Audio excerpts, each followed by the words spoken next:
It's just another day, another Democrat caught doing exactly what Democrats accuse everybody else of doing, which is abusing taxpayer money and hoping that nobody notices. This time, it's a sitting Florida Democrat charged with siphoning off $5 million in FEMA COVID relief funds. Money meant for overwhelmed hospitals, struggling families, and vulnerable communities, allegedly routed straight into personal accounts and political operations. And wait until you hear what the investigators say she did next.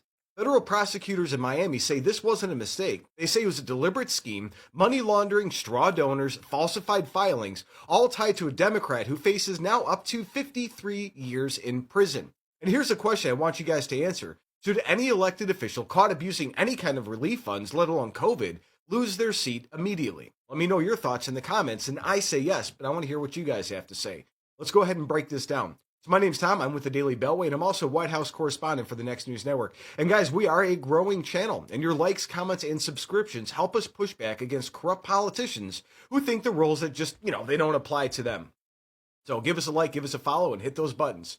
Federal prosecutors in Miami have indicted Florida Democrat Sheila Shafirlius McCormick in what they describe as a calculated $5 million fraud scheme. And this wasn't ordinary mismanagement. This was taxpayer COVID relief money, accidental female overpayments, and investigators say the Democrat congresswoman didn't return it. Instead, she allegedly moved it through shell accounts, personal accounts, and friendly intermediaries before funneling a chunk into her political campaign. Watch. Tonight, federal prosecutors say South Florida Congresswoman Sheila Shafirlius McCormick stole millions in FEMA disaster funds and then funneled that money into her own 2021 campaign. A new indictment alleges she, her brother, and several associates routed a $5 million overpayment through multiple accounts using straw donors, personal spending, and even filing a false tax return to hide it.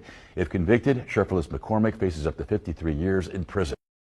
Good Lord. Sorry, I have a cold. I'm working through it, guys. So according to the Department of Justice, the entire operation was built to hide the origin of the funds, transfers through family accounts, business accounts, straw donors who donated to her campaign after being reimbursed. Doesn't this sound a lot like the USAID scam? So let me know your thoughts on that, because I think she learned that from how everybody else did it.